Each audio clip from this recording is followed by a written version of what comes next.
And let's talk about our next guy up here, and that is Travis Etienne. All right, I don't know if I pronounced it right. Jacob, you pronounced it perfectly earlier. How do you say it? I forgot. No. Oh my God, on the spot. Travis Etienne? Yeah. I think that's how you say it. Travis Etienne, Clemson running back, 5'10", 215, 22, a year younger than Najee Harris. Sometimes that matters in running back years. He's got speed. He's got explosiveness. He's got agility. He's got contact and balance. He's the perfect fit little pocket punch guy, 5'10". I love it. CBS currently has him projected at number 35 to the Atlanta Falcons. I was also interested to see what the NFL had to say.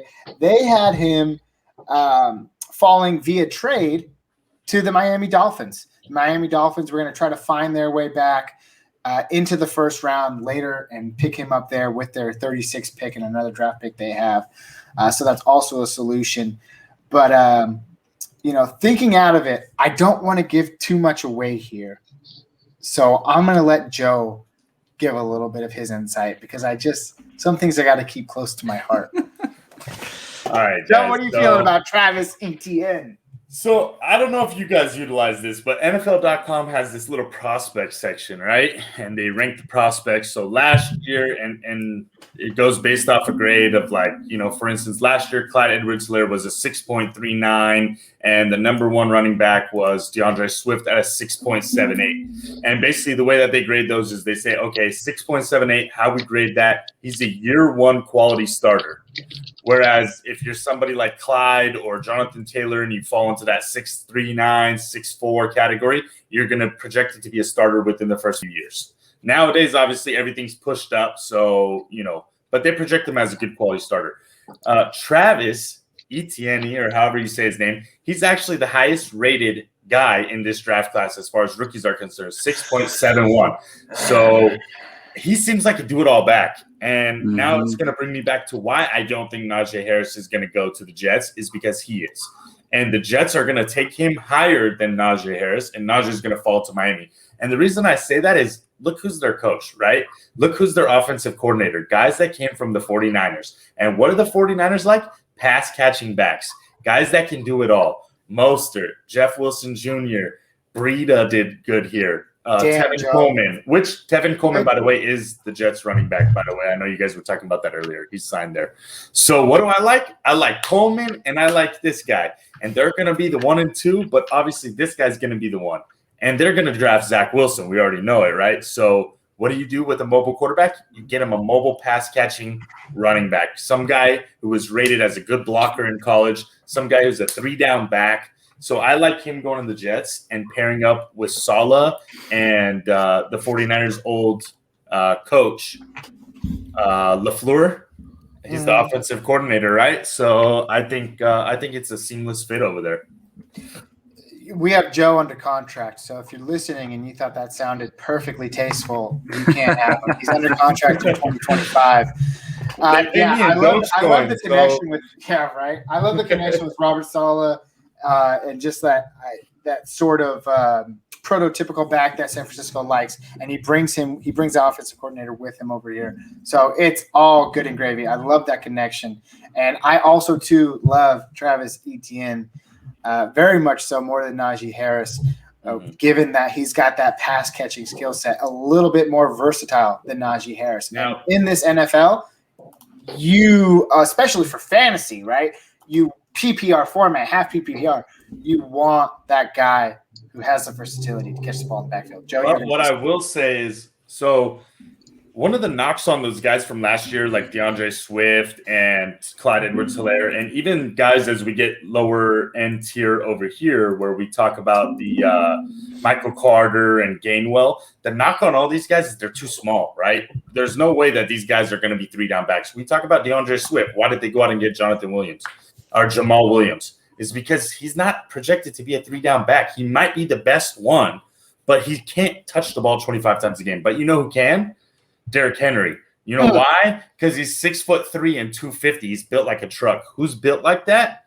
Najee Harris. So if I have to say, it's between those two guys, Etienne may be the most talented one, but Najee Harris, if he can be Derrick Henry, but a better pass catcher, we're talking about Todd Gurley, basically, right? That's who Yeah. that is. So, And you know who Etienne's getting compared to? Have you? I've heard several different like fantasy podcasters say is Kamara, Alvin Kamara. interesting. Yeah. Well, Yeah. Kamara's proven now that he can kind of be a workhorse, but when he first It's came kind out, of a different kind of workhorse, though. It's like a pass catching back workhorse, you know? yeah, yeah, It's he kind of, I mean, CMC is a whole different level, but yeah. you know, Kamara kind of made his own type of style of running back where he's more of a pass catcher than a runner. Absolutely. And I think up until this year, he never cracked like 600 yards on the ground. It was always And the through thing air. is, he would get a lot of, you know, these side passes or passes from the back and then run. So it's basically a run play. Yeah. But he just got the PPR point, you know? Yeah. Yeah. That's a good point. And 88 passes over the last 2 years in a row for Alvin Kamara. Joe, sorry, go ahead. no, it's just I like that comparison, Jacob. So if you have Todd Gurley in his prime with Najee Harris, we're talking best case scenario, and then you have Alvin Kamara in his prime, who are you taking? Jesus, Alvin Kamara. that's like Alvin Kamara, all day. No, Todd Gurley, you're forgetting before he Dude. busted his knee. I know.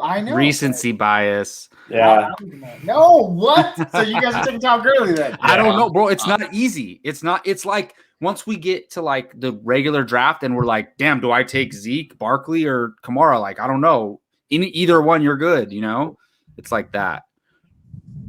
Justin, But what do Gurley you have to was say a about all this? monster. Gurley was I'm the looking it surefire up. number one. You got to remember Gurley was amazing, but they're no AP, but that's different. Okay, so this dude Etienne is I chimed in. I wanted to do my homework. I wanted to see what he went to Clemson, right? I wanted to see what those dudes had to say about him. And someone brought up a really crazy point, and he said this was the worst season for any running back in Clemson. They had 4 new O-line starters, and he still put up these numbers. So if you take that into consideration, which as a running back, I think that's very important to understand, that's pretty impressive. So if I piggyback on that to Joey's point, he might actually get taken higher because the upside could be there.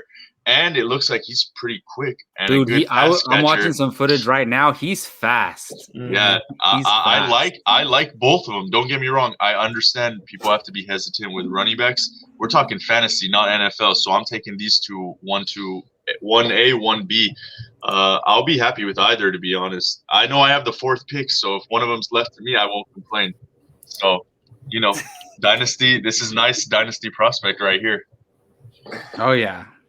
Oh, you guys are making me sick to my stomach. And I basically, Gabe, love it. I had the Jets too, and essentially I was going to say most of the same stuff that Joe said about the Jets, because that's where I had him landing, Travis Etienne, because I just think, you know, I think Najee Harris is a good fit to go to somebody who has a guy like Gaskin already, right? Mhm. But then I think Etienne can go into, like, they don't really know what they're doing. Like they signed Coleman just because he's cool. He's probably cool with Robert Saleh, and they're like, let's bring you in. But I think Etienne can come in and be their workhorse. And when a guy is so talented, they're like, sorry, P. Ryan, sorry, Coleman. Like this is our guy. So I could see him doing that on the Jets. Coleman's Coleman not being is- brought in there to be a back to feature. That dude's there to help out. So I Yeah, wouldn't he's worry a about that. veteran back. I think.